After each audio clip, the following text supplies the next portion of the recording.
Well, thank you for staying with us. Let's take a look at what's making headlines right now in the world of business. My name is Abegina. You can tweet us at KTN News KE. You can tweet me at Agina Abi. Let's start off with some energy news. And with the promise to have the cost of power reduced by 33%, the Presidential Task Force implementation team is confident this is achievable. KTN's Noakip Kembo examines the viability of this bold proposal, as well as what other reforms are lined up for the energy sector.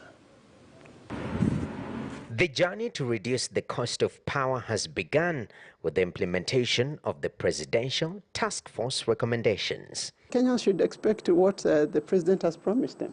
It is a 33% reduction. We are going to work towards it. We have plans in place and we have begun to look at them. A number of areas, pathways, reduction of leakages, optimization of provision of power.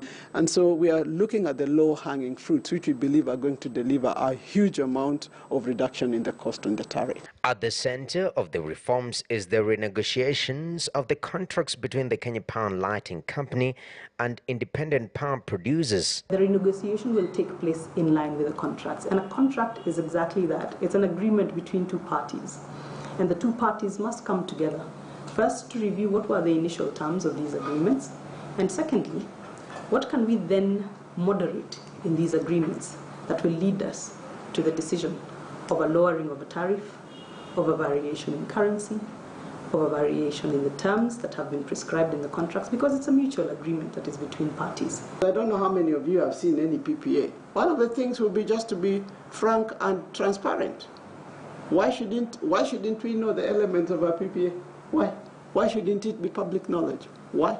The Kenya Power and Lighting Company's monopoly status has been heavily criticized, terming it as a contravention of the Energy Act that provide provisions for open access and liberalization of the energy sector. The expectation would be that you would have other providers who are able to offer the service in a manner that sort of decentralizes away from KPLC and removes that risk of the monopoly, inefficiencies of the monopoly and the structure that has brought along with it. But you do realize that if you do also go in that direction, you would have an impact on projections that PPAs have captured that KPLC has to rely upon for its own continued sustenance. And so in that consideration, you must balance the two interests. So that if you then push towards an immediate discussion on liberalization, then you'd have to think about what is the impact for current PPAs that have been signed and markets, segments that it is expected to utilize for purposes of supporting these contracts that it has entered into. So whereas you may open it up on one side, you'll still have to then face the burden of how do you then sustain KPLC. The task force recommendations intends to transform KPLC into a commercial entity by introducing performance targets in many areas, including massive pending connectivity currently in Kenya. Noakip Kimboi, KTN News. All right, some good news there for consumers in the country.